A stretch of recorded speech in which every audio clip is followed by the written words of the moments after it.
ಬಂದ್ರ ನಾನು ನಿಮಗೆ ಇವತ್ತು ಹೇಳ್ತಾ ಇರೋ ಸ್ಟೋರಿ ಕೇಳಿದ್ರೆ ಇದು ಯಾವುದೋ ಸಿನಿಮಾ ಸ್ಟೋರಿ ಅಂತ ಅನ್ಕೊಂಡ್ಬಿಡ್ತೀರಾ. But this is real. ಈ ವಿಡಿಯೋ ನೋಡಿ, ಇವಳು ಯಾವ ರೀತಿ ನಡ್ಕೊಂಡ್ ಬರ್ತಾ ಇದ್ದಾಳೆ, ಅದು ಒಂದು ಕೋರ್ಟ್ ಹಾಲ್ನಲ್ಲಿ. ಅವಳ ಡ್ರೆಸ್ ನೋಡಿ, ಹಾಗೂ ಸ್ಪೆಕ್ಟ್ ನೋಡ್ಕೊಳ್ಳಿ, ಮತ್ತೆ ಅವ್ರು ಹಾಕಿರೋ ಮಾಸ್ಕ್ ಸಮೇತನ ನೋಡಿ. ಬರ್ತಾ ಇರೋ ಜಾಗ ನೋಡಿ, ಕೋರ್ಟಲ್ಲಿ ಏನಪ್ಪ ಅಂತಾರೆ, ಇವಳಿಗೆ ಒಂದು ಸೆಕ್ಯೂರಿಟಿ ಇಲ್ಲ, ಮತ್ತೇನಪ್ಪ ಅಂತಾರೆ ಕೈಗೆ ಬೇಡಿ ಸಮೇತನೂ ಇಲ್ಲ. ಅವಳು ಹಾಕಿರೋ ಡ್ರೆಸ್ ನೋಡಿದ್ರೆ ಯಾವುದೋ ಒಂದು ಶಾಪಿಂಗ್ ಮಾಲ್ಗೆ ಬಂದ ಹಾಗೆ ಕಾಣ್ತಾ ಇದೆ. ಇವಳು ಒಂದು ಕೋರ್ಟಿಗೆ ಹೋಗೋ ರೀತಿ ನೋಡ್ತಿದ್ರೆ ಏನಾದರೂ ಕೇಸ್ ವಾದ ಮಾಡಕ್ಕೆ ಹೋಗ್ತಿದ್ದಾಳೋ ಅಥವಾ ಜಡ್ಜ್ಮೆಂಟ್ ಕೊಡೋಕ್ಕೆ ಹೋಗ್ತಾ ಇದ್ದಾಳೋ ಅಂತ ಅನ್ಕೋಬೇಕು. ಆದರೆ ಇಲ್ಲ, ಪಾಕಿಸ್ತಾನದ ಅಂಡರ್ ವರ್ಲ್ಡ್ ಕ್ವೀನ್ ಅಂತಾನೆ ಹೇಳ್ಬೋದು. ಇವಳ ಹೆಸರೇ ಪಿಂಕಿ. ಇವಳ ಹಿಂದೇನಪ್ಪ ಅಂತಾರೆ, ಪೊಲೀಸರು 15 ವರ್ಷಗಳ ಕಾಲ ಹುಡುಕ್ತಾ ಇದ್ರು.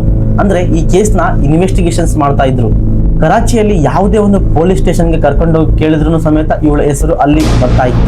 ಪೊಲೀಸರು ಇವಳನ್ನ ಯಾವ ರೀತಿ ಟ್ರೀಟ್ ಮಾಡ್ತಾ ಇದ್ರಪ್ಪ ಅಂತ ಹೇಳಿದ್ರೆ, ಇವಳಿಗೆ ಬೇಡಿ ಸಮೇತನೂ ಹಾಕಿರ್ಲಿಲ್ಲ. ಇವಳ ಬಗ್ಗೆ ಇನ್ನೊಂದು ವಿಷಯ ನಾನು ನಿಮಗೆ ಹೇಳಲೇಬೇಕು. ಏನಪ್ಪಾ ಅಂತ ಹೇಳಿದ್ರೆ, ಇವಳು ಒಂದು ಕೋಣೆಯಲ್ಲಿ ಕುಂತೇನಪ್ಪ ಅಂತ ಹೇಳಿದ್ರೆ, ಈ ಕೇಸಲ್ಲಿ ನಾನು ಯಾವಾಗಾದ್ರೂ ಸಿಕ್ಕಾಕೋಬಹುದು ಅಂತ ಹೇಳಿ ಅನ್ಕೊಂಡು ಇವಳು ತನ್ನಷ್ಟಕ್ಕೆ ತಾನೇ ಒಂದು ಯಾವುದೋ ಡೇಂಜರಸ್ ಕೆಮಿಕಲ್ನ ಒಳಗಡೆ ಏನಪ್ಪಾ ಅಂತಂದ್ರೆ ಕೈಗಳಲ್ಲಿ ರೇಖೆಗಳನ್ನೇ ಅಳಿಸ್ಕೊಂಡ್ಬಿಟ್ಟಿದ್ಲು. ಅವಳಿಗೆ ಈ ಪರಿಸ್ಥಿತಿ ಬರುತ್ತೆ ಅಂತೇಳಿ 10 ವರ್ಷದ ಹಿಂದೆನೆ ನೋಡ್ತಾ ಇತ್ತು. ಮತ್ತೆ ಇವಳೇನಪ್ಪಾ ಅಂತ ಹೇಳಿದ್ರೆ, ಪಾಕಿಸ್ತಾನದ ಪೊಲೀಸ್ ಕೈಗೆ ಸಿಕ್ಕಾಗ ಅಲ್ಲಿ ಒಂದು ಇನ್ವೆಸ್ಟಿಗೇಷನ್ಸ್ ಆಗ್ಬೇಕಾದ್ರೆ ಅವಳ ಕೈಯನ್ನ ಫಿಂಗರ್ ಪ್ರಿಂಟ್ ಚೆಕ್ ಮಾಡ್ತಾರೆ. ಆ ಫಿಂಗರ್ ಪ್ರಿಂಟ್ ಚೆಕ್ ಮಾಡಬೇಕಾದ್ರೆ ಮಷಿನ್ ಸಮೇತನು ಬೀಪ್ ಸೌಂಡ್ ಆಗ್ತಾ ಇತ್ತು. ಹಾಗಾದ್ರೆ ಅವಳು ಏನಪ್ಪಾ ಅಂತಂದ್ರೆ, ಅವರ ಒಂದು ಬಯೋಮೆಟ್ರಿಕ್ ಆಗ್ಲಿ, ಅವಳ ಕಣ್ ಸ್ಕ್ಯಾನಿಂಗ್ ಆಗ್ಲಿ, ಅವಳ ಕೈ ರೇಖೆ ಆಗ್ಲಿ ಯಾವುದು ಸಮೇತ ಡಿಟೆಕ್ಟ್ ಆಗ್ತಾ ಇರಲಿಲ್ಲ.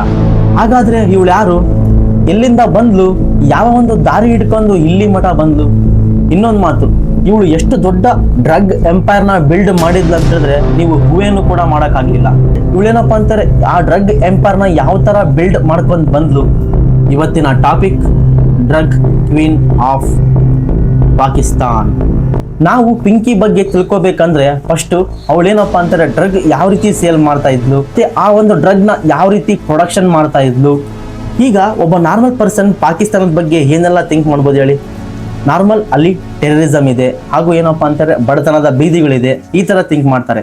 ಆದ್ರೆ ಇದರಿಂದ ಇನ್ನೊಂದು ಪಾಕಿಸ್ತಾನ ಇದೆ. ಅಲ್ಲಿ ಏನಪ್ಪಾ ಅಂತಾರೆ, ಪಬ್ಗಳಾಗ್ಲಿ, ದೊಡ್ಡ ದೊಡ್ಡ ಐಷಾರಾಮಿ ಜನಗಳಾಗ್ಲಿ ದುಡ್ಡು ಲೆಕ್ಕನೇ ಇಲ್ಲ, ಆ ರೀತಿ ಖರ್ಚು ಮಾಡ್ತಾರೆ. ಇಂಥವರ ಕಡೆಯಲ್ಲಿ ಏನಪ್ಪಾ ಅಂತಾರೆ, ಈ ಪಿಂಕಿ ಒಂದು ಒಳ್ಳೆ ಹೆಸರನ್ನ ಮಾಡ್ಕೊಂಡಿದ್ಕೊಂಡಿದ್ಲು. ಮತ್ತೆ ಇವಳ ಜಾಸ್ತಿ ಡ್ರಗ್ ಸರ್ಕ್ಯುಲೇಷನ್ ಆಗ್ತಿದ್ದ ಜಾಗ ಯಾವ್ದಪ್ಪ ಅಂತ ಹೇಳಿದ್ರೆ ಕರಾಚಿ ಹಾಗೂ ಇಸ್ಲಾಮಾಬಾದ್. ಈ 2 ಸಿಟಿಗಳಲ್ಲಿ ಏನಪ್ಪಾ ಅಂತಾರೆ ಇವಳ ಡ್ರಗ್ ಸರ್ಕ್ಯುಲೇಷನ್ಸ್ ಬಹಳನೇ ಆಗ್ತಿತ್ತು. ಅದೇ ಕೊಕೈನ್. ನಿಮ್ಗೆ ಕೊಕೈನ್ ಅಂದ್ರೆ ಗೊತ್ತೇ ಇರ್ಬೋದು, ಏನಪ್ಪಾ ಅಂತಾರೆ ಮೋಸ್ಟ್ ಅಡಿಕ್ಟಿವ್ ಡ್ರಗ್ ಅಂತಾನೆ ಹೇಳ್ಬೋದು ಅದನ್ನ. ಈ ಒಂದು ಕೊಕೈನ್ ಡ್ರಗ್ ನ ಅಲ್ಲಿರುವಂತ ಪಾಕಿಸ್ತಾನದಲ್ಲಿ ರೆಗ್ಯುಲರ್ ಆಗಿ ತಗೊಂತಾ ಇದ್ರು. ಈ ಕೊಕೈನ್ ತಗೊಳ್ಳೋರು ಯಾರೋ ನಾರ್ಮಲ್ ವ್ಯಕ್ತಿ ಅಲ್ಲ, ಅಥವಾ ಯಾವುದೇ ಒಂದು ಬಡ ಹುಡುಗ ಅಲ್ಲ, ಯಾವುದೇ ಒಂದು ನಾರ್ಮಲ್ ವ್ಯಕ್ತಿ ಸಮೇತನಲ್ಲ. ತಗೊಂತ ಇದ್ದಿದ್ದು ಲಾ ministers, rich persons, politicians, film makers. ಆದರೆ ಕೊಕೈನ್ ಕನ್ಸ್ಯೂಮರ್ಸ್ ಇವರೆಲ್ಲ ಏನಿದಾರಲ್ಲೋ, ಇವರಿಗೆ ಡ್ರಗ್ ಎಲ್ಲಿಂದ ಸಪ್ಲೈ ಆಗುತ್ತೆ ಅಂತೇಳಿ ಒಂದಿಷ್ಟು ಸಮೇತ ಅವರಿಗೆ ಕ್ಲೂ ಸಮೇತನೂ ಇದ್ದಿದ್ದಿಲ್ಲ. ಈಗ ಆ ಕೊಕೈನ್ ಏನಪ್ಪಾ ಅಂತ ಹೇಳಿದ್ರೆ ಕನ್ಸ್ಯೂಮರ್ ಕಡೆ ಬಂದಾಗ ಆ ಪಾಕೆಟ್ ಮೇಲೆ ಒಂದು ನೇಮ್ ಕಾಣಿಸ್ತಾ ಇತ್ತು, ಕ್ವೀನ್ ಮೇಡಮ್ ಪಿಂಕಿ ಎಂಜಾಯ್ ಅಂತ. ಡ್ರಗ್ಗು ನಾರ್ಮಲ್ ಆಗಿ ಸಪ್ಲೈ ಆಗ್ತಾ ಇತ್ತು, ಬಟ್ ಇವರಿಗೆ ಎಲ್ಲಿಂದ ಸಪ್ಲೈ ಆಗುತ್ತೆ ಅಂತೇಳಿ ಒಂದು ಸಣ್ಣ ಕ್ಲೂ ಸಮೇತನೂ ಕೊಟ್ಟಿರಲಿಲ್ಲ. ಪಿಂಕಿ ಯಾವ ರೀತಿ ಒಂದು ಸಿಸ್ಟಮ್ನ ಕ್ರಿಯೇಟ್ ಮಾಡಿದ್ಲು ಅಂತ ಹೇಳಿದ್ರೆ, ಪೊಲೀಸರು ಸಮೇತ ಅದನ್ನು ಕ್ರ್ಯಾಕ್ ಮಾಡಲಿಕ್ಕೆ 10 ಇಯರ್ಸ್ ತಗೊಂತಾರಂದ್ರೆ ಅರ್ಥ ಮಾಡ್ಕೊಳ್ಳಿ. ಇವಳ ಒಂದು ಡ್ರಗ್ ಅಡಿಕ್ಟರ್ಸ್ ಎಲ್ಲ ಏನಪ್ಪಾ ಅಂತಾರೆ, ಪಾಕಿಸ್ತಾನದಲ್ಲಿರುವಂಥ ದೊಡ್ಡ ದೊಡ್ಡ ರಿಚೆಸ್ಟ್ ಪರ್ಸನ್ಸ್ ಆಗಿರ್ಬೋದು, ಮತ್ತು ಫಿಲ್ಮ್ ಮೇಕರ್ಸ್ ಆಗಿರ್ಬೋದು, ಮತ್ತು ಲಾ ಮೇಕರ್ಸ್ಗಳು ಆಗಿರ್ಬೋದು. ಇವಳ ಒಂದು ಡ್ರಗ್ ಕನ್ಸ್ಯೂಮರ್ಸ್ ಹೇಗಪ್ಪ ಅಂತಾರೆ, ದೊಡ್ಡ ದೊಡ್ಡ ರಿಚೆಸ್ಟ್ ಪರ್ಸನ್ಸೇ ಆಗಿರ್ತಾರೆ. ಇವ್ರ ಕಡೆ ಏನು ಡ್ರಗ್ಸ್ ಸಪ್ಲೈ ಆಗ್ತಿತ್ತಲ್ಲ ಒಬ್ಬರಿಂದ ಒಬ್ಬರಿಗೆ, ಆದರೆ ಆ ಒಂದು ನೇಮು ಡ್ರಗ್ ಅಂತಾನೆ ಇರಲಿಲ್ಲ. ಅದಕ್ಕೆ ಒಂದು ಸ್ಪೆಸಿಫಿಕ್ ನೇಮ್ನ ಐಡೆಂಟಿಫೈ ಮಾಡ್ಕೊಂಡಿದ್ರು, ಅದೇ ಹೆಗ್. ಟ್ರೆಡಿಷನಲ್ ಏನಪ್ಪ ಅಂತಾರೆ, ಡ್ರಗ್ ಡೀಲರ್ಸ್ಗಳು ಡ್ರಗ್ನ ಇಂಪೋರ್ಟ್ ಮಾಡ್ಕೊಂಡು ಅದನ್ನ ಸೇಲ್ ಮಾಡ್ತಾರೆ. ಆದರೆ ಇಲ್ಲಿ ಬೇರೆ ಥರನೇ ಇದೆ. ಆದರೆ ಇಲ್ಲಿ ಪಿಂಕಿನೇ ಸ್ವತಃ ಏನಪ್ಪ ಅಂತಾರೆ ಡ್ರಗ್ನ ಪ್ರೊಡಕ್ಷನ್ಸ್ ಮಾಡ್ತಾ ಇದ್ಲು. She had the signature formula for cocaine production. ಆಮೇಲೆ ಏನಪ್ಪ ಅಂತಾರೆ, ಡ್ರಗ್ನ ಪ್ರೊಡಕ್ಷನ್ ಮಾಡಿ ಅದು ಏನು ನಾರ್ಮಲ್ ರೇಟ್ ಮಾರ್ಕೆಟ್ಗಿಂತ ಕಡಿಮೆ ಇದೆನೋ ಅದಕ್ಕಿಂತ 1 ಅಲ್ಲ 2 ಅಲ್ಲ 3 ಪಟ್ಟು ಹೆಚ್ಚಾಗಿ ಏನಪ್ಪ ಅಂತಾರೆ ಡ್ರಗ್ನ ಅವಳು ಸೇಲ್ ಮಾಡ್ತಾ ಇದ್ಲು. ಇವಳು ಕೊಕೈನ್ ಪ್ರೊಡಕ್ಷನ್ ಮಾಡ್ಲಿಕ್ಕೆ ಏನಪ್ಪಾ ಅಂತಾರೆ ಮೆಟೀರಿಯಲ್ಸ್ಗಳು ಇರ್ತವೆ. ಆ ಒಂದು ಕೆಲವೊಂದು ಮೆಟೀರಿಯಲ್ಸ್ ಏನಪ್ಪಾ ಅಂತಾರೆ ಆಫ್ರಿಕಾ ಕಂಟ್ರಿಯಿಂದ ಸಪ್ಲೈನ ಮಾಡ್ಕೊಂತ ಇದ್ಲು. ಆದ್ರೆ ಇವಳು ಕೊಕೈನ್ ಪ್ರೊಡಕ್ಷನ್ ಮಾಡ್ಬೇಕಂತ ಹೇಳಿ ಪಾಕಿಸ್ತಾನದ ಯಾವುದೋ ಒಂದು ಬೀದಿಲಿ ಮಾಡದೆ ಅಥವಾ ಯಾವುದೋ ಒಂದು ಫ್ಯಾಕ್ಟ್ರಿಲಿ ಮಾಡದೆ ಅಂತ ಮಾಡಲಿಲ್ಲ. ಏಕಪ್ಪ ಅಂತಾರೆ ಪೊಲೀಸರಿಗೆ ಇವಳೇನಾದ್ರೂ ಮನೆಯಲ್ಲಿ ಕೊಕೈನ ಪ್ರೊಡಕ್ಷನ್ ಮಾಡ್ತಿದ್ದೀನಿ ಅಂತ ಗೊತ್ತಾದ್ರೆ ಈಸಿಲಿ ಟ್ರ್ಯಾಕ್ ಮಾಡ್ಬೋದು, ಅಥವಾ ಯಾವುದೋ ಒಂದು ಬೀದಿ ಫ್ಯಾಕ್ಟ್ರಿಲಿ ಮಾಡ್ತಾರಪ್ಪ ಅಂತಾರೆ ಅಲ್ಲಿ ಸಮೇತ ಈಸಿಲಿ ಒಂದು ಅವ್ರನ್ನ ಟ್ರ್ಯಾಕ್ ಮಾಡ್ಬೋದು. ಆದರೆ ಇವಳ ಒಂದು ಐಡಿಯಾನೇ ಬೇರೆ ಇತ್ತು.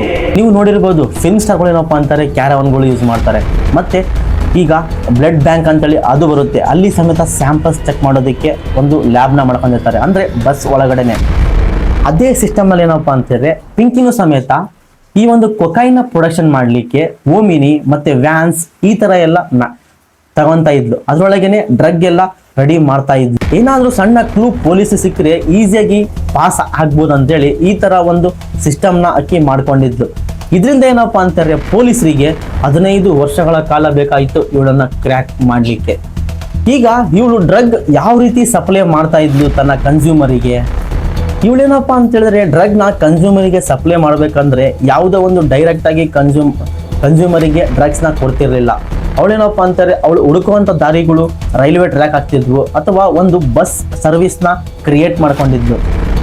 ಆ ಒಂದು ಸರ್ವಿಸ್ ನೇಮೇ ಅಲ್ಮಕ್ ಬಸ್ ಸರ್ವಿಸ್ ಅಂತ ಹೇಳಿ. ಈ ಒಂದು ಬಸ್ ಓಡಿಸ್ತಾ ಇದ್ದ ಡ್ರೈವರ್ ಆಗಲಿ ಕಂಡಕ್ಟರ್ ಆಗಲಿ ಇನ್ನೇನಪ್ಪ ಅಂದ್ರೆ ನಾರ್ಮಲ್ ಸರ್ವಿಸ್ ಕೊಡೋ ರೀತಿಯಲ್ಲಿ ಆ ಒಂದು ಬಸ್ನ ಡ್ರೈವರ್ ಆಗಿ ಇರ್ತಿದ್ರು.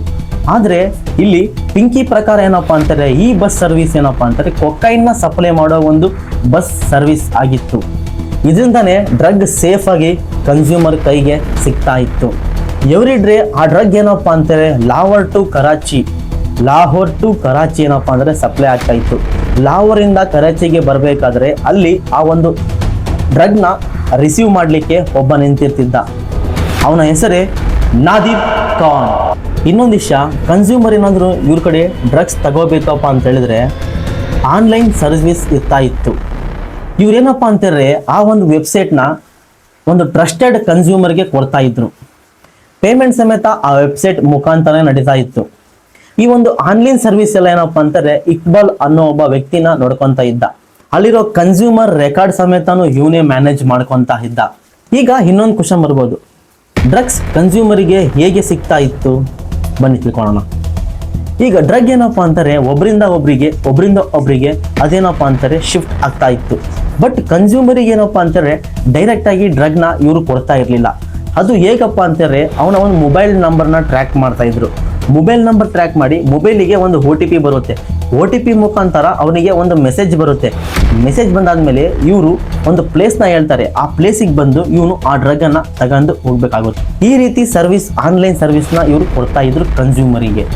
ನೋಡಿ, ಈ ಒಂದು ಡ್ರಗ್ ಸಪ್ಲೈಯಲ್ಲಿ ಒಂದು ಸ್ಟೆಪ್ಪಲ್ಲಿ ಇರೋವಂಥ ಪ್ರೊಸೆಸ್ಸು ಇನ್ನೊಂದು ಸ್ಟೆಪ್ಪಲ್ಲಿ ಇರೋದಿಲ್ಲ. ಯಾವ ರೀತಿ ಕ್ರಿಯೇಟ್ ಮಾಡಿದ್ರು ಅಂದರೆ ನೆಕ್ಸ್ಟ್ ಸ್ಟೆಪ್ ಏನಿದೆ ಪ್ರೊಸೀಜರ್ ಅಂತ ಒಬ್ರಿಗೂ ಗೊತ್ತಿರಲಿಲ್ಲ. ಆ ರೀತಿ ಈ ಒಂದು ಸಿಸ್ಟಮ್ನ ಅವ್ರು ಮ್ಯಾನೇಜ್ ಮಾಡ್ತಾ ಇದ್ರು. ನೋಡಿ ಇವರು ಯಾವ ಥರ ಒಂದು ಸಫಿಸ್ಟಿಕೇಟೆಡ್ ಒಂದು ಸಿಸ್ಟಮ್ನ ಮಾಡ್ಕೊಂಡಿದ್ದಾರೆ ಅಂತ ಹೇಳಿ. ಸಿಸ್ಟಮ್ನೇ ಈ ರೀತಿ ಇದೆ ಅಂದರೆ ಇದನ್ನ ಸಿಸ್ಟಮ್ನ ಕ್ರಿಯೇಟ್ ಮಾಡಿರೋ ತಲೆ ಯಾವ ಥರ ಒಂದು ಶಾರ್ಪ್ ಇದೆ ಅಂತ ನೀವೇ ಅಂದ್ಕೊಳ್ಳಿ.